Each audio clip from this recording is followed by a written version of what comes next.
Eu sou mestre em letras pela PUC e sou doutorando em literatura pela UNB. E conheci o professor Júnior lá na UNB e ele me convidou para estar aqui com vocês. Aí, antes de começar os trabalhos, eu só gostaria de salientar a todos para que deixassem o microfone desligado, tá bom? Cada apresentador terá 20 minutos, até 20 minutos. Eu vou dar um tempinho aí nas plaquinhas aqui, ó, da cronometragem, tá bom? Para que possa ser concluído o raciocínio, tá? Para que não seja prejudicado em questão do tempo, ok? E a gente começa... Primeiro, eu gostaria de falar que eu fiquei muito feliz porque todos os apresentadores estavam lendo os resumos, todos estão com um tema em comum, né? E a gente começa com a professora mestra Bárbara de Caldas Melo. Ela é vinculada ao Centro Universitário UDF de Brasília, e o tema dela é o docente em ensino síncrono remoto e o impacto pós-pandemia. Então, a gente começa com a professora. Seja bem-vinda, professora. Espero que a noite seja agradável a todos, num tema tão atual e tão importante quanto esse. Obrigada. Eu vou articular aqui as coisinhas para apresentar, tá? Eu sou Bárbara, né, como já me apresentaram, sou enfermeira, trabalho aqui em Brasília, e fiz esse trabalho com 2 estudantes, né, da graduação também, o Bernardo e a Brenda.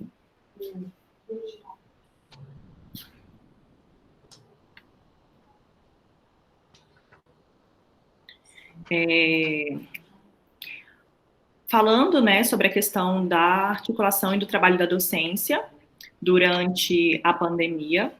Vocês estão vendo o meu slide direitinho? Sim. Beleza. Então, lembrando, né, que, assim, o ano de 2020 vai ficar marcado por toda a questão da pandemia, que trouxe uma articulação e uma novidade na nossa atuação como docente, né? Então, a OMS recomendou o fechamento de todas as escolas, universidades, creches, e isso fez com que o docente tivesse que rearticular todo o seu planejamento, né, político-pedagógico de um semestre presencial para um semestre remoto. Então, a gente começou a perceber que o docente ele não estava preparado, né, inicialmente, para essa articulação com o ambiente virtual. Usava como um apoio, né, algumas ferramentas digitais, mas era muito raso e superficial. Então, como objetivo do nosso trabalho foi compilar algumas evidências científicas sobre o uso de ferramentas virtuais, né, de aprendizagem, e como é que vem sendo elaborada essa formação docente em relação à cultura digital, né, e à cybercultura, que é um espaço importante de conhecimento e de troca de informação. Com a metodologia do estudo, a gente fez uma revisão bibliográfica, né, pegou um levante bibliográfico sobre a temática de formação docente, ambiente virtual de aprendizagem e pandemia do coronavírus, né, então esses 3 eixos comuns de pesquisa, e esse levantamento foi realizado no PubMed e no Cielo. A partir desses artigos, né, fizemos uma leitura mais crítica e objetiva, para assim conseguir desenvolver e responder os nossos objetivos de aprendizagem. Como resultado, a gente percebeu que esse empoderamento tecnológico passado pelo docente, né, na questão do processo de ensino-aprendizagem, ele vem sendo vantajoso durante a pandemia por conta da questão da aprendizagem em relação ao domínio da cybercultura. E aí também existe a questão do empobrecimento da participação desse docente, às vezes, sem um conhecimento ou sem um aporte adequado de recursos materiais. Então, é muito importante lembrar que o ambiente virtual, ele já existe associado à educação, mas sem a participação do docente, que vai ser essa pessoa que vai organizar, que vai moderar e facilitar esse processo de ensino, a aprendizagem fica rasa. Além disso, o docente, como essa pessoa que facilita esse processo, ele vai fazer com que o estudante também tenha um caminho mais elaborado e mais proveitoso da construção do próprio conhecimento, na questão da compreensão, né, e do entendimento sobre a literatura, sobre as questões. e esse ambiente virtual, ele vem permitindo essa conexão de diversos meios, né, de diversas possibilidades de articular diferentes conhecimentos. Igual a gente aqui, né, estou em Brasília e a gente está participando da jornada da Faculdade de Unicums. Então, o ambiente virtual, ele favorece essa conexão, essa diversidade de conhecimento, oportuniza revisões e vários outros usos de ferramentas educacionais, para que, assim, esses recursos também sejam possibilitados de uma facilidade maior de aquisição de conhecimento.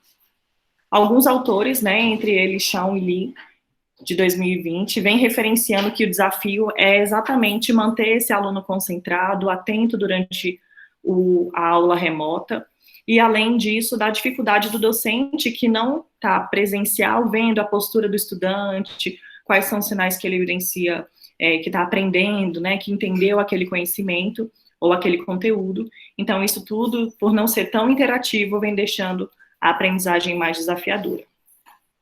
Outra coisa importante também que Fonseca remete é a questão da dificuldade de evidenciar e de entender melhor os fatores relacionados ao processo de ensino.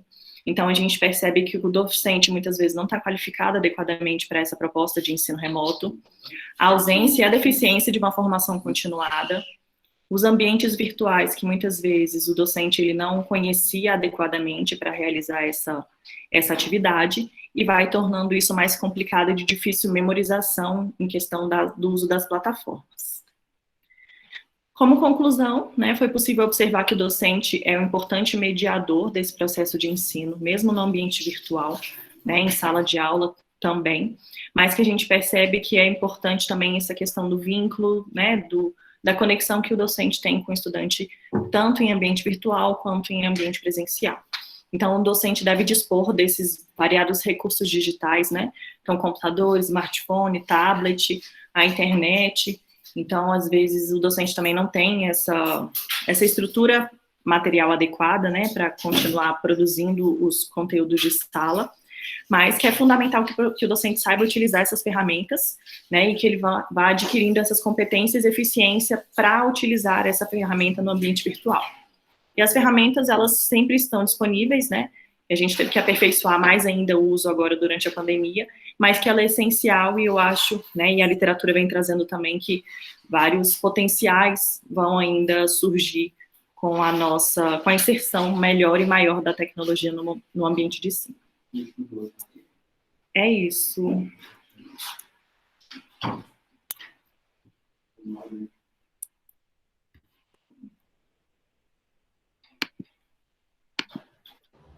Professora Bárbara, eu estava tão preocupado com o tempo de iniciar certinho, que eu preciso dar alguns avisos rapidinho para o pessoal. Pessoal, a nossa monitora, a Moara, qualquer pergunta que vocês tenham para os apresentantes, coloca no chat que a nossa monitora vai fazer um apanhado geral, e no final das apresentações, aí a gente disponibiliza para os apresentadores, para que eles possam fazer as averiguações, fazer as conclusões, as considerações finais. Tá bom? Então, qualquer dúvida que vocês tenham sobre o tema, por gentileza, dirijam-se lá no site para que a monitora Moara possa fazer um apanhado geral das perguntas mais relevantes sobre o tema. Tá bom? Professora Bárbara, eu acho que o tema, eu não sei se todos os participantes conseguiram ver, o tema de todos tem o Covid, o pós-pandemia, de todas as apresentações, tem o pós-pandemia aí como um marco, né, no título, tá? E eu fiquei muito feliz em saber que está havendo essa preocupação com a prática, porque muitas universidades, eles focam muito na teoria, né? Esquece muito do ensino da prática. Então, assim, eu fico feliz nas palavras de Viviane Mosé, né? Que a universidade não tem essa função de só emitir diploma. A universidade é o centro do pensamento intelectual para transformar o mundo. Então, quando você faz um artigo, quando você faz um TCC, uma monografia, uma tese, uma dissertação, que você não foca no outro, na comunidade, na prática, né, na prática docente, do conhecimento, fica uma coisa meio vaga, né? Então, assim, o pesquisador, o professor, ele não pode nunca ficar recluso lá na torre de marfim dele e a sociedade com seus problemas humanos, seus problemas sociais, seus problemas coletivos, ficar à mercê, não tem função. A nossa ideia como pesquisador e como professor é dar um retorno à sociedade. Então, fico muito feliz que todos esses pesquisadores aqui descritos, a professora Bárbara, o professor Flávio, o Daniel, estão focados na prática. Eu fico muito feliz, tá bom? Obrigada. E é uma prática de vivência, né? Eu acho que isso é o importante, assim, relatando o que a gente vem percebendo, o que a gente vem vivenciando na prática, como tem sido, né, para o docente associar a sala de aula agora no ambiente virtual. Essa é a experiência. Se é uma dificuldade para o professor, imagina para o aluno que muitas vezes não tem, né, não tem a internet, o celular não tem espaço, não tem memória, os que têm celular, né, que nem todos têm. O Brasil é muito diverso nisso aí. Eu não sei se os outros apresentadores se houve algum problema de comunicação, se os outros apresentadores estão esperando o horário certo de entrar, mas o próximo seria o professor Flávio Ricardo. Ele se encontra? Flávio Ricardo Justino. Isso, estou aqui presente. Professor, boa noite, tá? Boa noite. A professora Bárbara, ela foi gentil e sucinta em não usar o tempo todo. É bom que a gente deixe o processo mais dinâmico, tá bom? Se você puder compartilhar a tela para a gente, eu queria apresentar o professor Flávio Ricardo Justino. Ele é vinculado à Secretaria Estadual a CDF, né? Secretaria de Estado de Educação do Distrito Federal, tá bom? E também ele é graduado em Pedagogia pela Universidade de Brasília e pós-graduado em especialista em Educação Cognitiva pelo Centro Universitário de Brasília, UniCeub.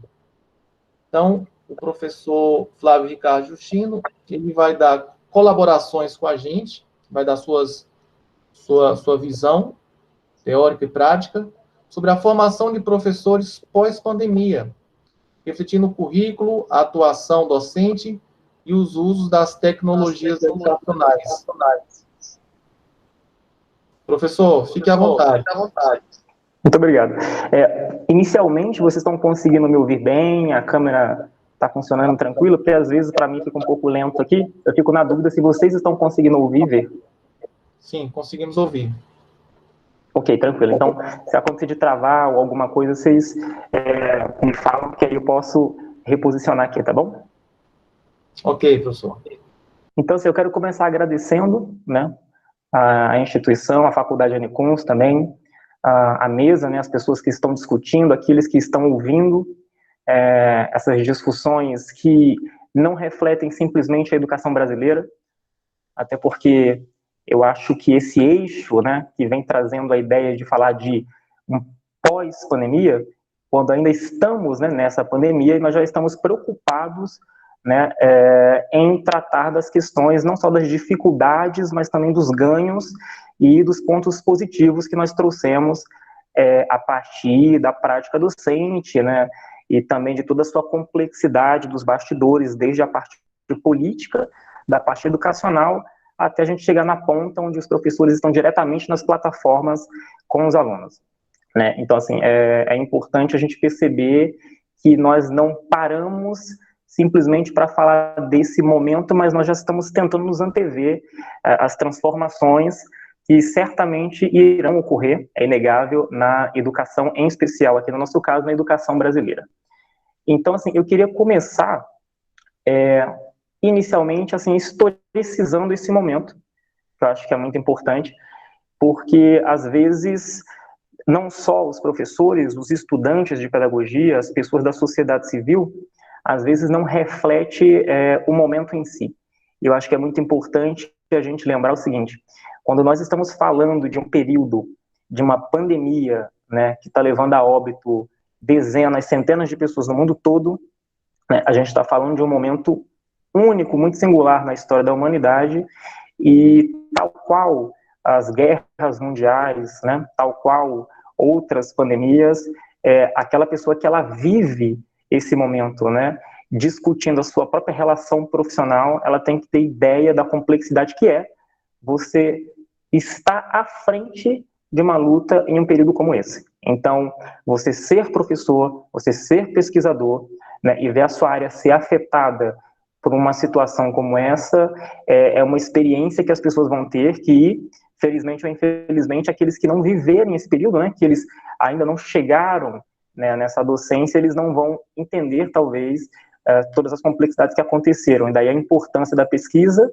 a importância desses eventos, onde a gente possa estar registrando e colocando essas discussões para que as pessoas possam continuamente saber como funcionou, como aconteceu esse momento, né? E, antes de mais nada, eu acho que é muito importante também a gente trazer as dificuldades clássicas já conhecidas da educação, né? O nosso sistema educacional, ele parte de um paradigma.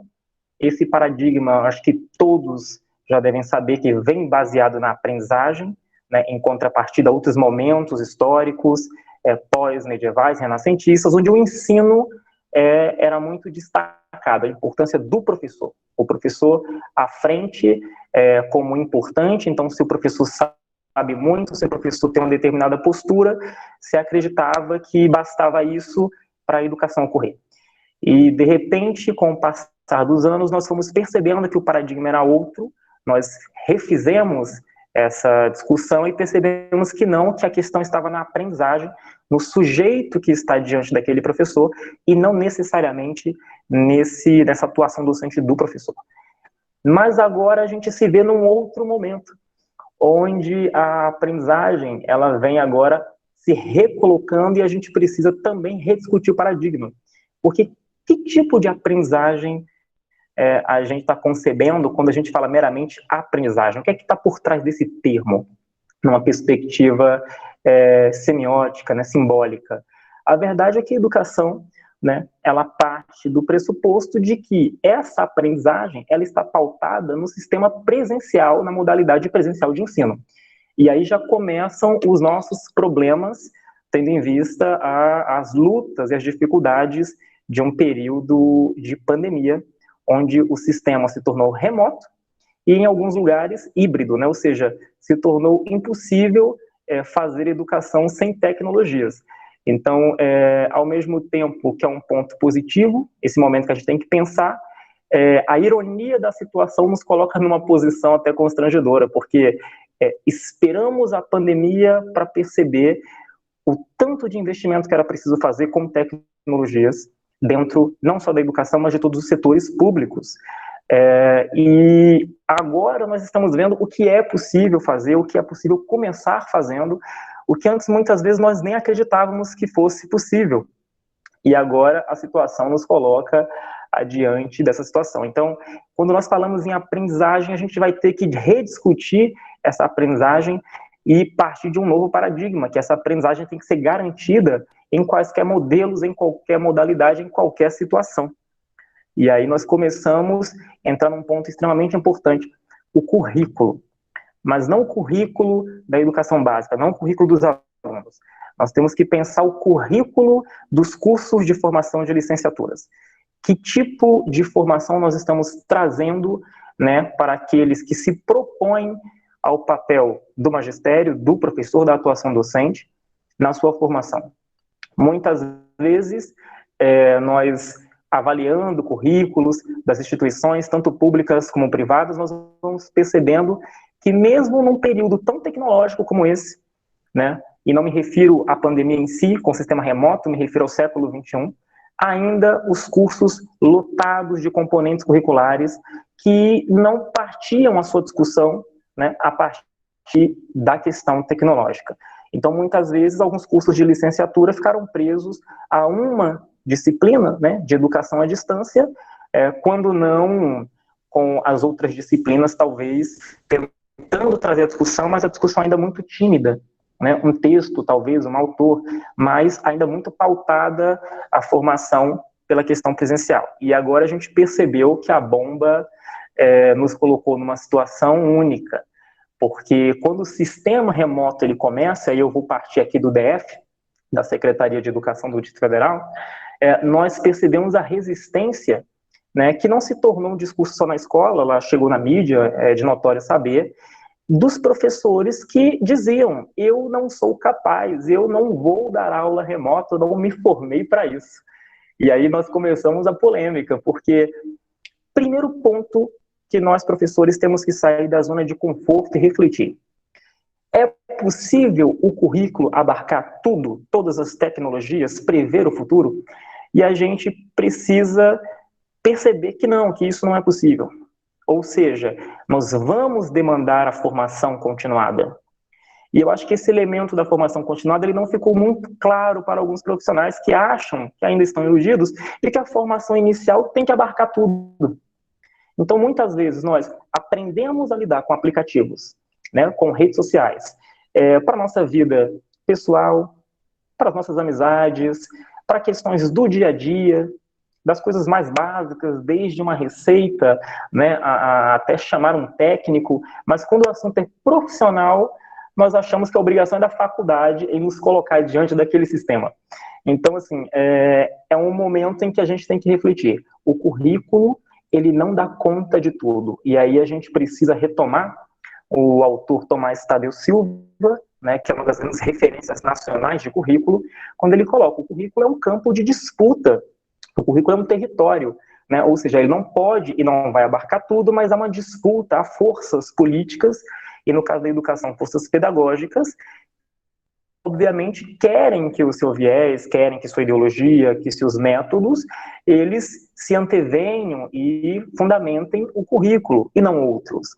Nós precisamos entender que, por conta disso, não é possível ensinar tudo, mas existe uma coisa extremamente importante, a prática. Nós temos que ensinar, nós temos que formar os professores para serem capazes de aprender informação continuada e de quererem fazer esse aprendizado. Os professores precisam sair de uma posição de... Os cursos de formação continuada são cursos para que nós possamos apresentar para progressão de carreira, né? Nós precisamos entender que, não, os cursos de formação continuada têm um papel de atualizar, de qualificar o profissional para práticas que vão se atualizando com o tempo. E que em situações singulares como essas que nós estamos vivendo agora, se faz completamente útil.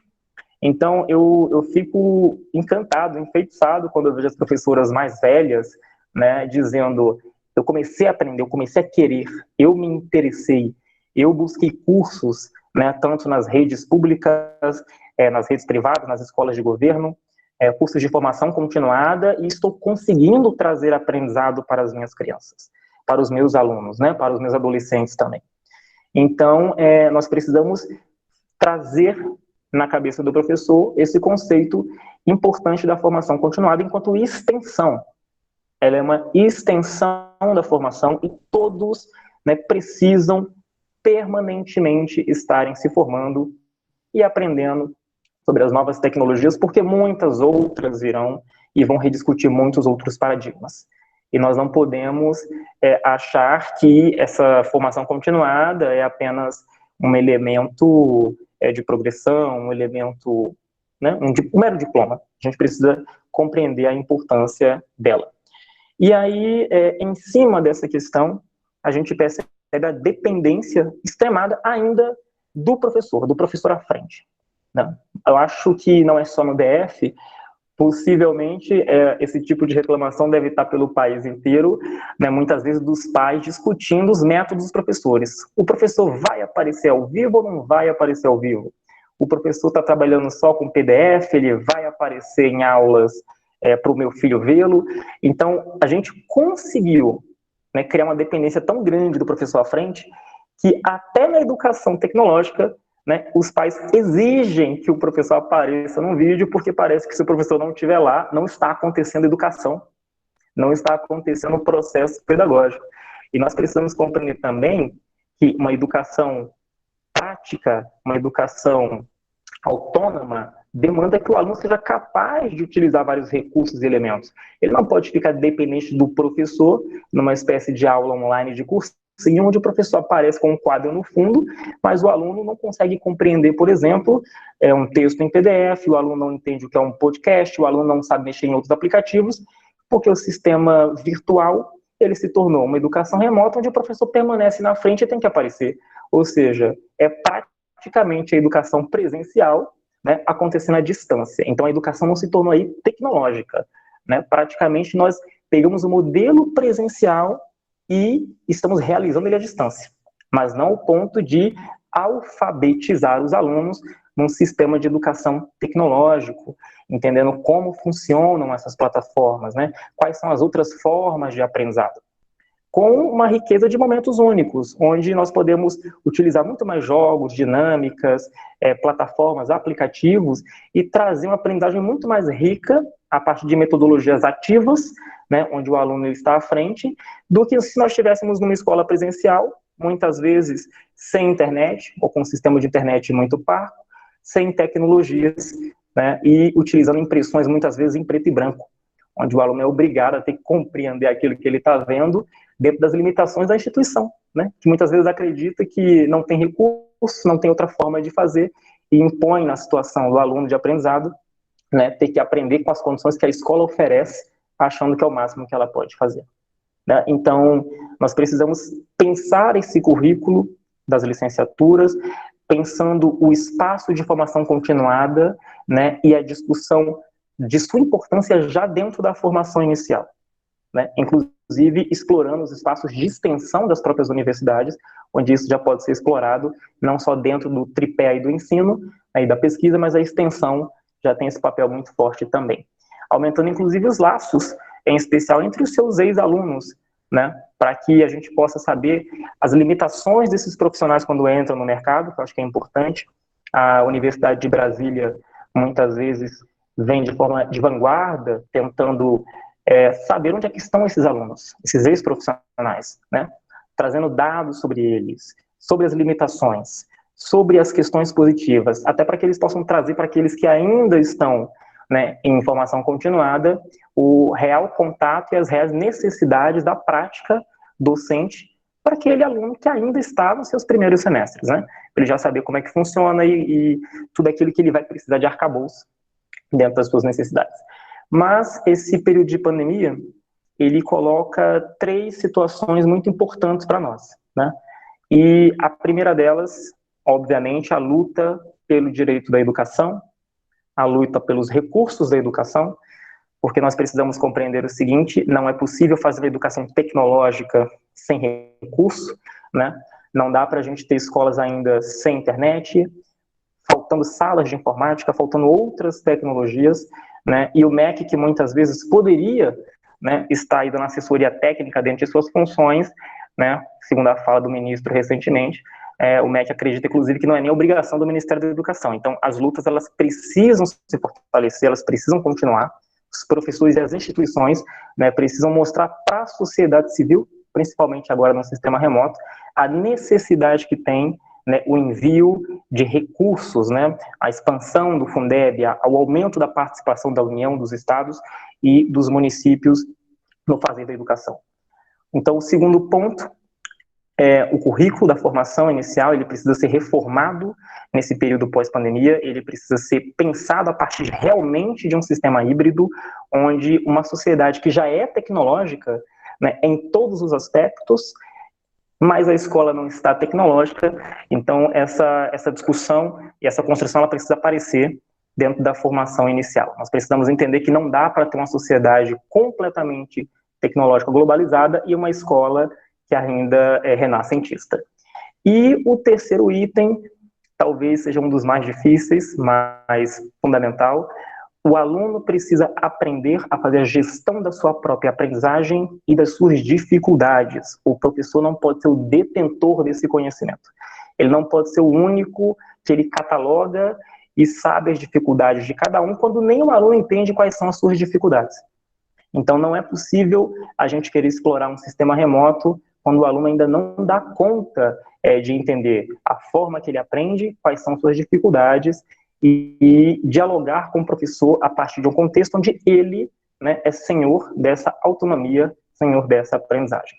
Então, é possível que nós saiamos desse período de pandemia com essa reflexão mais amadurecida, construindo politicamente e pedagogicamente, né, esse caminho para o futuro, onde, com os direitos de educação tecnológica garantidas, com um currículo reformado e com o aluno passando a ser autônomo de fato e não dependente do professor, enquanto gestor da aprendizagem, a gente possa estar construindo, né, uma escola mais preparada para o futuro e para uma sociedade globalizada, né, onde a gente não precise se assustar quando a gente entra em contato com outros países do mundo, porque a gente vai ter uma escola que ela, se não igual, no mínimo, está capacitada em todos os lugares do mundo e a gente não vai se assustar quando vê outras escolas.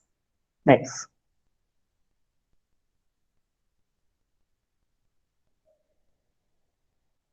Obrigado, professor. Eu já ia levantar a plaquinha aqui do 1 minuto que estava faltando para você fazer as considerações finais.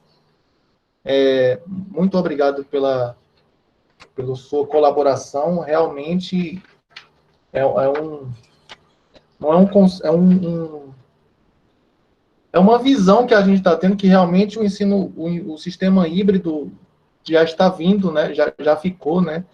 E a gente está vendo que realmente o professor, nesse novo sistema híbrido, presencial, virtual, o professor que se atualiza, ele é o melhor exemplo, tá? Porque não existe maneira melhor de educar pelo exemplo. O exemplo não é a melhor maneira de se educar, é a única, né?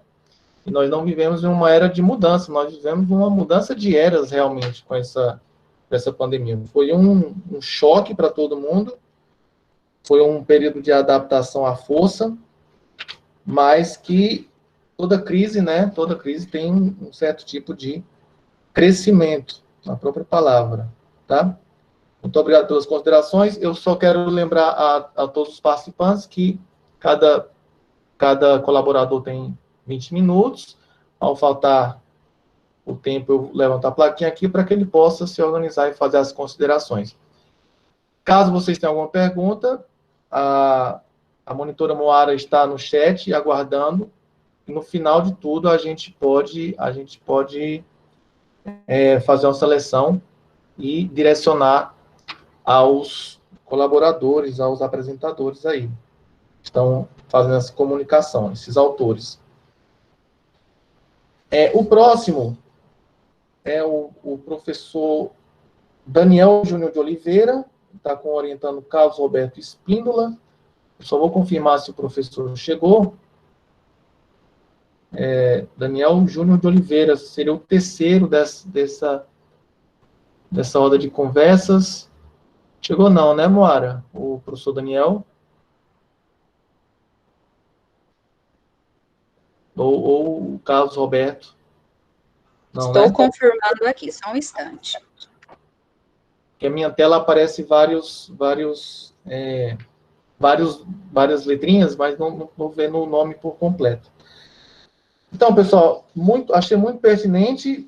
Eu quero, de novo, parabenizar as apresentações. Eu li todos os resumos, tá? Achei muito interessante. Se a Isabela não se incomodar, a professora Isabela, com o Daniel Júnior de Oliveira, que é o orientador dela, né? A professora Isabela se encontra, a gente pode passar à frente e depois, caso eles cheguem, eles podem ficar no final. A gente pode fazer essa permuta. Isso mesmo. O anterior não se encontra em sala, tá, Emer? O caso Daniel, o Daniel Júnior não se encontra, nem o caso Roberto, né? Isso mesmo, nenhum se encontra nesse exato momento. A Isabela também não. A Isabela estaria sendo orientada dele. Também não, né? Boa noite, Isabela, que por aqui. Isabela, ficou combinado que o professor Daniel apresentaria. É isso mesmo, né? Não você. Só para confirmar. Não, quem vai apresentar sou É você eu. mesmo, né? Tá bom. E o professor Daniel, ele só nos orientou. Tudo bem.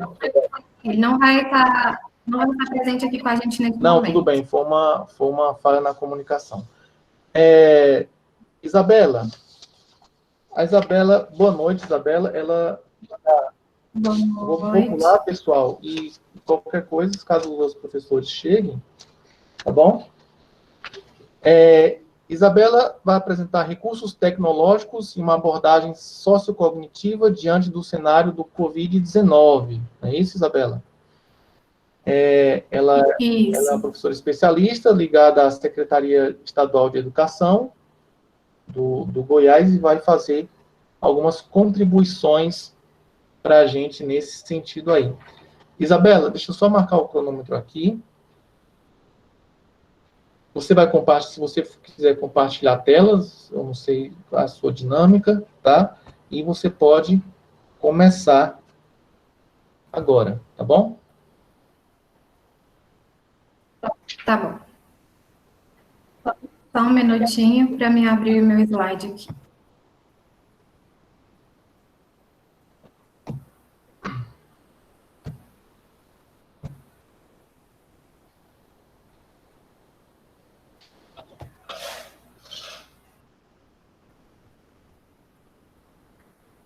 Todos estão conseguindo me ouvir? Sim. Conseguiram visualizar o slide? Sim, estamos. Sim. Ok. Então, boa noite a todos e a todas aqui presentes. É uma imensa satisfação que eu venho aqui apresentar este trabalho na segunda jornada científica da Faculdade de Unicons. Como o professor disse, meu nome é Isabela e eu sou professora especialista em Neuropedagogia Aplicada à Educação pela FABEC Brasil. E o meu professor e orientador foi o mestre Daniel Oliveira, né, que não está aqui presente conosco, mas que esteve me auxiliando e me orientando em todos os momentos que foram precisos. Então, o meu trabalho, né, tem como recursos tecnológicos e uma abordagem sociocognitiva diante do cenário do Covid-19, que tem se encaixado muito bem, né, nessa proposta, nesse tema que se faz aqui na nossa apresentação, sendo a pandemia Covid-19, os impactos na formação e atuação profissional, que é um assunto bem relevante, né, para este momento, né, que nós estamos vivendo, né, mas que faz parte da nossa realidade agora. Então, aqui no início, eu venho trazer duas questões problema. A primeira, então, quais fontes foram recorridas para a continuação do ensino das escolas? Então, já fazendo a reflexão sobre essa primeira questão, né,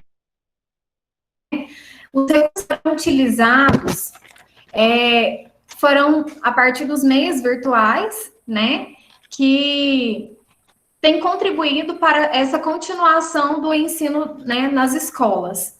E aí, então, nós utilizamos grupos de WhatsApp, plataformas, blogs, sites e etc., para estar influenciando agora e sendo bem pertinente nessa nossa prática docente.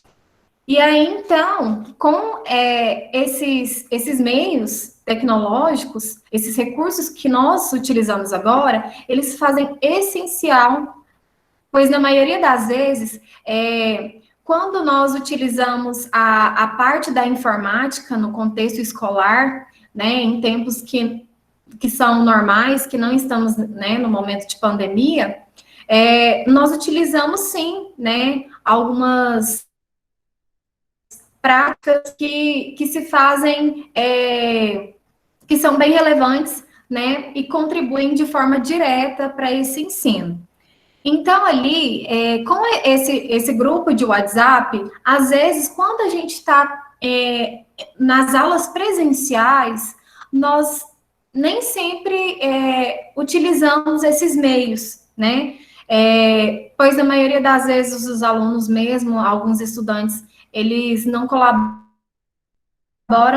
não que eles não queiram, né? Mas às vezes acaba faltando um pouco de interesse ou até mesmo de maturidade para poder estar relacionando ali a área tecnológica com essa área do ensino, né? E aí, às vezes, alguns, quando nós estamos ali explicando o conteúdo, né, colocando a síntese da nossa proposta didática ali, nós nos deparamos, né, de alguns alunos, às vezes, levarem celulares para a escola e acabar, né, utilizando o celular em momentos que não são apropriados, mas que agora, neste momento, os próprios alunos, né, têm esse reconhecimento de quão importante é essa tecnologia e que nós podemos sim utilizar, né, não só nesse momento atípico que nós estamos vivendo, né, nessa prática pedagógica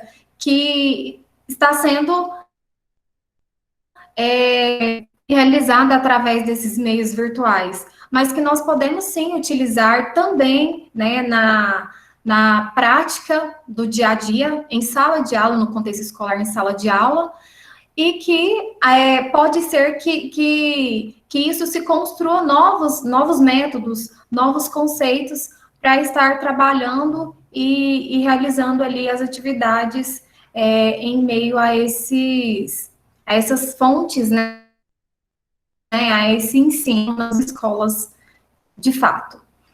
Então, ali a segunda questão é quais foram os impactos. Então, assim, esses impactos, eles foram sendo impostos à sociedade, né, por meio desses desafios que foram sido tão recorrente, né, a nós, como o isolamento social, ao uso obrigatório de máscaras agora, né, e até mesmo é importante a gente destacar a questão do desemprego que houve no início da pandemia e acontece até hoje, né? Mas no início da pandemia teve um número grande de pessoas que acabaram perdendo seus empregos por meio de talvez estar, né? O seu emprego é ali no meio da propagação do vírus, né? Sendo as ruas das cidades. E até mesmo aquelas pessoas que trabalhavam, né? Então, assim, muitas pessoas sentiram bastante esse impacto através dessas pontuações que eu fiz aqui, né? E, enfim, por ter que se abdicar, né, da sua rotina diária e a gente ter que se precaver e não correr tanto risco, né, de contrair o vírus. Então, esses impactos, eles foram gerados de fato e como uma maneira direta, né, a toda a sociedade e, às vezes, de estar deixando de realizar as atividades que nós costumávamos mesmo. Então, este estudo, ele justifica-se em torno da necessidade de compartilhar algumas situações que são vivenciadas por parte da sociedade e de fatos que foram acometidos desde o início. Fatos esses que foram gerados de um impacto que atingiu o mundo, né? Que é a minha pontuação que acabei de fazer.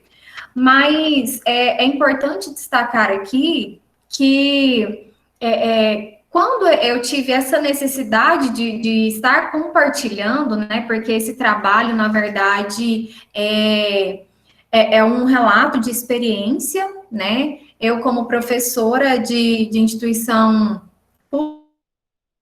pública,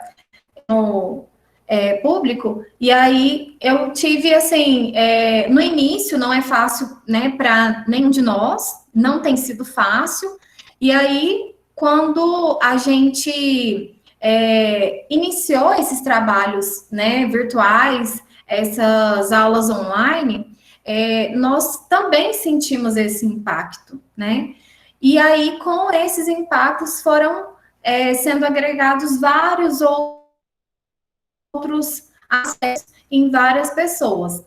E então, aí aqui eu menciono e eu foco mais na parte da educação, né, nessas vivências com esses alunos, com essas atividades que nós realizamos agora, nesse tempo de pandemia. Então, surgiu a necessidade mesmo de compartilhar, então, um pouco dessa vivência. Esse trabalho, eu coloquei aqui como que eu tenho 3 objetivos que são primordiais, né? O primeiro objetivo é descrever alguns recursos que foram atribuídos à prática docente no tempo de pandemia, que são esses recursos que eu também já mencionei aqui, né? Grupos de WhatsApp. Esses grupos de WhatsApp, eles foram, assim, muito importantes, desde a educação infantil, porque agora eu estou quase concluindo o curso de pedagogia, né? E aí eu, fazendo estágio, eu pude observar também um pouco e estar ali mais perto, mais próximo dessa visão ali de acompanhamento, né, dos estudantes, de como que está sendo esse processo de ensino-aprendizagem para com a educação infantil também, né? Porque eu trabalho com os meninos do ensino fundamental e ensino médio também. Então, ali, com esses grupos de WhatsApp, nós temos a oportunidade de enviar atividades, de enviar dúvida, os alunos nos enviam as dúvidas e nós, né, temos a oportunidade ali de ter um contato direto com eles, de expor ali e esclarecer todas as dúvidas que eles tiverem, e receber também essas atividades desses alunos. Então, ali, eu estou destacando o WhatsApp porque é uma fonte, né, que ela tem se tornado, assim, na verdade, a tecnologia como um todo, mas o WhatsApp eu falo agora porque tem se tornado uma grande aliada, uma fonte muito aliada, né, do nosso ensino, certo? Então, o segundo objetivo, e eu quero deixar claro também que esses 3 objetivos que eu destaquei aqui, eles se baseiam nos 3 capítulos que foram atribuídos ao meu trabalho. O segundo, então, é refletir sobre as questões de saúde psíquica que afetam diretamente alguns dos estudantes. Por que eu mencionei também essa questão? Alguns de nossos alunos, nós trabalhamos também com alunos que têm o atendimento especializado, que é o AEE. Então, ali, nós temos alunos com TDAH, dislexia, descalculia, vários tipos de distúrbios, transtornos neurológicos. E, então, outros alunos que também não tinham, né, não apresentavam nenhum desses transtornos, passaram até a ter, a desenvolver esses aspectos. Por quê? Pelo pânico, o medo exagerado, né? Às vezes, o impacto que gerou ali por perder um membro da família, né? Por causa do Covid-19. Então, assim, muitas pessoas, e isso afetou os nossos estudantes, né? Então, ali, eu relato ali e pontuo bem essa questão da psíquica, certo? O meu terceiro objetivo, então, é pautar os desafios que foram criados com o isolamento social, né? Então, esses desafios, aqui já mencionado também, ele se faz presente na questão de manter esse isolamento social, né? Do uso de máscaras, porque várias pessoas, às vezes, não conseguem por ter algum tipo de problema respiratório ou alguma coisa do tipo, né? E aí, esses desafios, eles são constantes, né? A cada dia é uma nova proposta, a cada dia é um novo desafio, a cada dia é uma nova notícia, e que, querendo ou não, isso tem abalado, né, muitas pessoas. E aí, com esse abalo emocional, esse abalo psicológico, né, vem um abalo também financeiramente dessas pessoas, algumas das pessoas terem perdido o seu emprego. Então, ali, as pessoas, elas já não vão, né, poder, no início, esse trabalho, ele foi, assim, eu comecei a escrever ele bem no início da pandemia. Então, assim, alguns aspectos hoje já não estão tão acentuados mais, né, mas no início da pandemia, todos vocês sabem, né, que um forte impacto ali para todos nós, e que esses desafios, eles são impostos a nós a todo momento. Então, aqui na minha fundamentação teórica, nós temos como base, né, nesses aspectos, então eu utilizo da metodologia pesquisa bibliográfica, né, que eu me apoiei nos referenciais teóricos, como Valente, 1993A, que é parte de um capítulo que ele escreveu, no final, lá nas referências, nós vamos ver certinho. 1993, que é um ano aproximadamente que ele escreveu um outro trabalho, e Linhares e Numo, né, no ano de 2020. Então, aqui, o Valente, ele vem trazer algumas reflexões sobre o uso da tecnologia, né, e o contato, a relação de professor e aluno, que é bem importante também nesse momento, né, pois muitos de nossos estudantes, às vezes, até questionam um pouco da falta do envolvimento ali, certo? Então, aqui, né, o Valente, ele traz reflexões baseadas nessa tecnologia. Linhares e Numo coloca um pouco das experiências, né, que são desafiadoras, né, e que ocorrem constantemente em nossa sociedade. E ela traz também para nós alguns pontos que voltam para a questão dos desafios, né? A questão do envolvimento ali da situação com os desenvolvimentos que foram abalados psicologicamente e por meio do quê? Dos desafios, certo? Então, na metodologia, né, eu coloco aqui que, todavia, métodos foram utilizados decorrente ao meio virtual para estar contemplando aulas online e a realização de atividades para o cumprimento e seguimento do ensino dos alunos, alcançando conclusões de um trabalho docente e uma demanda de devolutiva neste período de atividades virtuais, em média, 80% dos alunos do ensino médio, do ensino fundamental, desculpa, e 60% dos alunos do ensino médio. Sendo assim, possível perceber uma porcentagem satisfatória, né, no ensino fundamental e uma porcentagem regular no ensino médio. Então, essa fonte aí eu coloquei que foram alguns dados elaborados pela autora. Ou seja,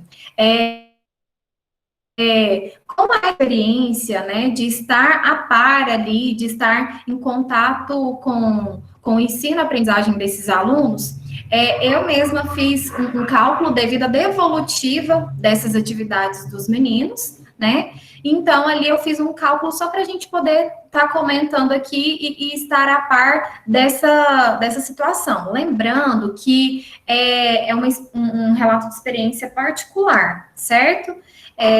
Em que eu hablo dessa questão em que eu vivencio, tá bom? Então, ali, por que nós temos essa diferença? 80% dos alunos do ensino fundamental são uma quantidade né, boa, mas que alguns alunos, quanto do ensino fundamental quanto do ensino médio, alguns alunos moram na zona rural. E aí pegam material impresso, né, na escola e realizam atividades e depois que nós recebemos o retorno dessas atividades. Então, ali tem essa diferença também, porque muitos dos alunos do ensino médio, eles iniciaram os trabalhos, né? Alguns já estão trabalhando fora, e aí, com essa, né, acaba que eles acham puxado um pouco para realizando essas atividades, e aí o número cai de alunos que devolvem essas atividades dentro do prazo certinho. Então, aqui eu quero só destacar também, né, voltando aqui, que é um relato de experiência, né, então essa pesquisa, esse estudo, né, é de cunho qualitativo, de caráter subjetivo, e que relato, né, que a experiência destaca alguns aspectos que são importantes. Aqui eu encaixei esses 3 eixos, né? Não, eu acredito que ali uma coisa, um eixo vai puxando o outro, né? E aí destaco aqui então os desafios, né? E a área cognitiva, que algumas vezes foram afetadas, certo? Essas aqui são as minhas referências que eu utilizei. A primeira referência se relaciona aí ao que eu mesmo disse para vocês, que nós lidamos com os meninos do AEE também, alguns não têm acesso à internet, né? E aí eu expliquei o que é o AEE. Ali, então, eu coloquei, né, a explicação sobre o Covid-19, as referências sobre o estudo de Valente, né? E Linhares e Anomo também, que baseia nessas questões a respeito da psicologia, os efeitos que são gerados nesse tempo de pandemia. Eu espero que, né, eu tenha conseguido passar bem para vocês esses três eixos, né, que são os recursos tecnológicos que nós utilizamos, que acaba incluindo ali os desafios, né, que são gerados em meio a essa pandemia, e desses desafios serão alguns impactos e sendo evidenciados alguns distúrbios e transtornos psíquicos. Ok, Isabela, parabéns, viu? Muito obrigado. Obrigada. Um estudo muito importante que você fez e vai colaborar muito, né? Tomara que não haja outra pandemia, tomara que a gente se recupere dessa também. Pessoal, eu gostaria de salientar, achei muito interessante, Isabela, quando você falou a respeito de investimento, você falou sobre investimento no ensino básico, e é sempre uma dúvida, um debate raso quando as pessoas ficam debatendo se deve investir no ensino básico ou no ensino superior, como se um não fosse inerente ao outro. Então, por que tem que escolher entre ensino básico e ensino superior? Por que não pode investir nos dois, já que um é consequência do outro, um é inerente ao outro? Eu não gosto desse ou ensino básico, parece que é uma briga de gigantes, e não é. O professor do ensino básico, ele passou pelo ensino superior, então é importante isso. E você falou de recursos, né? Você falou a respeito dos recursos, e a gente ainda, na educação, a gente, na maioria das vezes, é visto como o primo pobre. Então, assim, internet, biblioteca, sala de informática, quadra coberta, lanche de qualidade, nada disso é investimento. Tudo isso é o básico, isso é o mínimo para ter uma qualidade de educação, para que possa, pelo menos, existir uma instituição de ensino, para que possa existir uma instituição de ensino, deve, pelo menos, ter esses elementos básicos, isso é o mínimo, isso é o pilar, né? Então, muito interessante, eu gostei muito do seu resumo, espero ter a oportunidade de ler o texto na íntegra, tá? Para que eu possa ver em que a gente pode agregar aí. E estou muito feliz porque eu vejo aqui nas apresentações Brasília, né? Brasília, Goiás, o pessoal do DF, da Secretaria de Educação, da PUC, todos engajados com matemática. Parece até que foi combinado. Parece que combinaram esses resumos, esses temas, mas cada um com o seu olhar, lógico. Cada um com o seu olhar, cada um com o seu pensamento e de acordo com a sua realidade, ou no ensino médio, no ensino superior, ou voltado para os professores. Muito bem, parabéns, viu? Pessoal, o professor Daniel e o Carlos, o seu orientando Carlos, se encontram, ou o Alexandre ou a Letícia se encontram na sala, porque haviam 6 apresentações, e dessas 6, as 3 já foram apresentadas. Eu gostaria de saber se essas pessoas se encontram. Não, né? Alguma pessoa da sala quer fazer alguma pergunta para a Bárbara, ou para o Flávio, ou para a Isabela? Algum professor da faculdade que esteja nos assistindo? Se quiser ficar à vontade, porque tem gente que não quer fazer no chat escrito, prefere fazer com o microfone. Se alguma dessas pessoas quiser, a gente pode liberar aí para fazer algum questionamento, ou não precisa ser pergunta, pode ser um comentário também, pode ser uma visão, uma colaboração com os pesquisadores. Há alguém na sala que queira fazer algum tipo de colaboração com os apresentadores? Tem alguém aqui. Deixa eu dar uma olhadinha no chat, que alguém fez. Eu vou direcionar. O Demisley. Não, quem perguntou? Aqui, o Tiago. Tiago perguntou, Tiago falou, em relação a desafios durante esse tempo de pandemia, Covid-19. Gostaria de saber como a escola está lidando com a inclusão desses alunos com necessidades especiais e quais as estratégias adotadas pelas redes de ensino. Então, o Tiago está direcionando a Isabela. Isabela, se você puder ajudar a gente aqui, ó. Não sei se você consegue ver o chat, Isabela. O Tiago dos Santos Silva está perguntando isso no sentido da sua realidade, né? Eu acho que ele está direcionado na sua realidade, não no sentido geral, lógico. Em relação aos desafios durante esse tempo de pandemia, gostaria de saber como a escola está lidando com a inclusão desses alunos com necessidades especiais. E quais as estratégias adotadas pelo... Sim,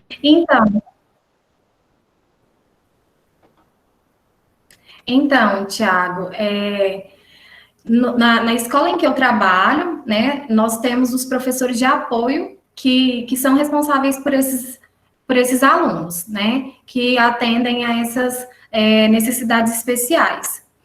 Mas o professor regente, né, ele não deixa de contribuir ali, né, a principal função ali é atender a todos os alunos, né. Então, nós temos o contato direto com esses alunos, com os pais desses alunos que nos ajudam muito, né, em relação a essas atividades desses meninos, mas a maioria desses alunos, alguns moram na zona rural, né, e como eu disse, eles pegam as atividades, eles estão pegando as atividades todas as semanas na escola, a escola atribui a eles um material impresso de todas as disciplinas, né, o professor de apoio e o professor regente, eles fazem um trabalho ali para poder conseguir atender a esse aluno de acordo com a necessidade, de acordo com o que ele consegue também fazer, né, e aí esse material chega até eles, os pais têm nos dado muito, total apoio, né, e muito suporte com essas atividades. Então, nós fazemos, né, esse material e entregamos para esses alunos. mas nós temos o contato ali no WhatsApp, nós gravamos vídeos, nós gravamos áudios, né, tirando dúvidas, explicando passo a passo ali como que ele vai estar realizando aquela atividade, certo? Então, assim, dificuldade nós temos sim, né, até mesmo porque é um desafio para nós, professores, também, né, porque foi um impacto muito grande, um momento inesperado, né, e nós não estávamos preparados para isso, mas nós passamos total confiança para esses alunos também, nós aprendemos juntos ali a lidar com o acesso ao blog. Aqui nós criamos uma plataforma com blog, né, onde os alunos, eles realizam essas atividades, nós postamos as atividades, vídeos, e temos grupos também de WhatsApp para poder tirar dúvidas e receber esse retorno das atividades dos meninos. Então, o nosso atendimento com esses alunos especiais tem sido dessa forma. E tem sido muito positivo, porque dessa forma nós tivemos um contato direto ali com os pais, nós tivemos que, né, estar ali todos os dias falando com os pais, auxiliando os pais também a como lidar com esse empenho ali com esses alunos de apoio, e tem contribuído assim de forma positiva para nós, sabe? Cada escola tem a sua metodologia, mas para nós aqui tem sido, assim, muito importante, né? E tem sido, assim, positivo o nosso trabalho com esses alunos especiais. Inclusive, nós temos uma aluna surda aqui, e aí eu tenho tido, assim, um contato muito próximo com ela e auxiliando ela, né, nessas atividades, nos trabalhos, e passando algo que envolvia ela com os outros alunos, ou então passando uma atividade em que ela conseguia falar, mas que não fugia, né, da nossa metodologia do gênero que nós estávamos trabalhando ali. Então, assim, tem sido muito, muito enriquecedor. Espero ter conseguido responder a sua questão. Muito bem, Isabela, parabéns. Só lembrando que inserir não é incluir, tá? Inclusão tem que ter equidade, né? O Demisley queria fazer não é uma pergunta, é mais uma colaboração, um posicionamento. Ele gostaria de ressaltar que acredita que estamos vivendo um grande salto no ensino à distância. Eu tenho uma graduação superior de ensino à distância, porém o que foi proposto através de canais como o Meet e Zoom tem uma relevância muito grande e abriu portas que já existiam, porém não foram aproveitadas. Exatamente. O professor Mário Sérgio Cortella, ele dizia que o livro foi a primeira plataforma EAD que existiu, de ensino à distância. O livro foi a primeira plataforma EAD que existiu. E a gente, quando você fala de ensino à distância, a gente sempre se remete, né, ao Telecurso 2000, o antigo Telecurso 2000, que já vinha falando que nem todo mundo tinha acesso, né, à educação. E quando a gente fala de acesso, meios de acesso mesmo, de caminhar, de chegar lá, né, de ter horário, que o Brasil ainda é muito rural. Muito bom, muito bom. Eu acho que esse ensino híbrido realmente veio para ficar. Obrigado, Denise, pelas considerações, e muito obrigado, Isabela, por ser tão pontual a respeito da inclusão, né, dos alunos especiais que nessa pandemia tiveram mais dificuldade ainda. Mais alguém, pessoal, gostaria de fazer algum comentário, alguma colaboração ou alguma pergunta?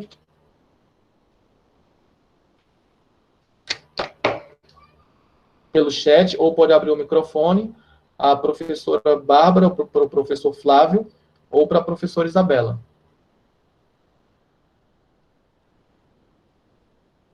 Não? Então, professora Bárbara, professor Flávio e professora Isabela, se vocês quiserem fazer as considerações finais, né? A gente tinha mais 3 apresentadores, mas por algum motivo eles não puderam comparecer. É uma pena, mas a faculdade vai disponibilizar o resumo para que todos possam ter ciência. Então, professor Flávio, Bárbara ou Isabela, se vocês quiserem fazer alguma consideração final, ou a nossa monitora Moara, se quiserem comentar alguma coisa, o espaço é livre, senão a gente vê os encaminhamentos que deve ser feito. Eu acho que o pessoal tem algumas coisas aí para resolver na faculdade, né?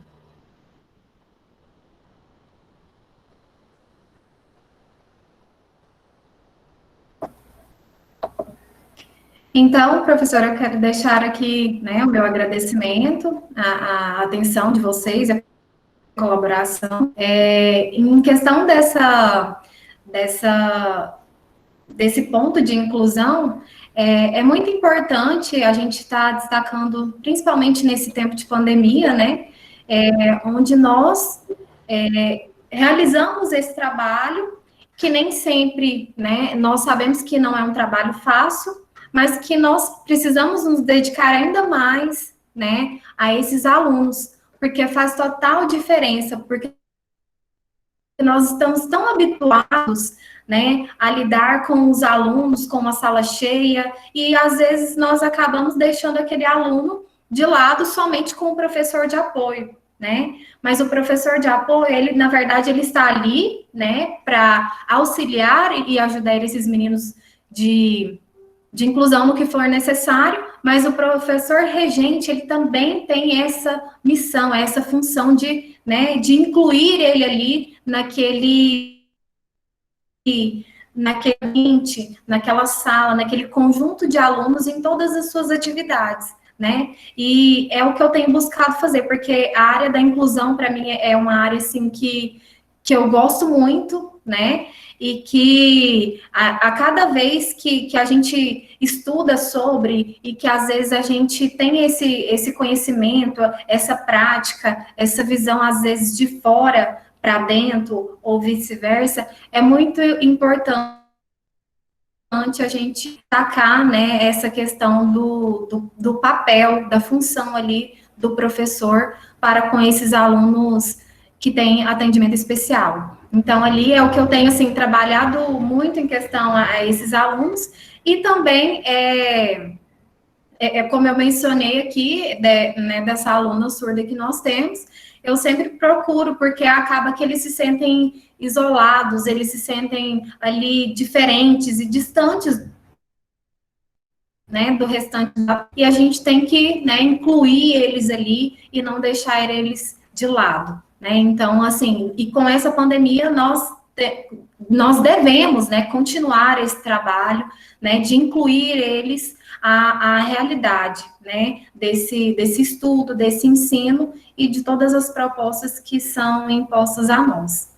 Então, é isso, muito obrigada, e eu fico muito feliz, né, de estar aqui participando com vocês. Muito bom, Isabela. Eu acho que todo curso deveria ter pelo menos uma ou duas cadeiras de Libras para o pessoal estar preparado, o mínimo para isso. A Bárbara quer agradecer a troca de saberes, experiências em diferentes propostas de ensino e aprendizagem. Foi enriquecedor. A gente agradece, Bárbara, as suas colaborações. E o professor Flávio quer fazer as considerações finais, e depois que o professor Flávio falar, então, se não tiver mais ninguém, eu faço o encerramento oficial aqui, tá? A gente deixa o professor Flávio Justino para fazer brevemente as suas considerações finais sobre os debates da noite, sobre as apresentações, enfim. Por favor, professor.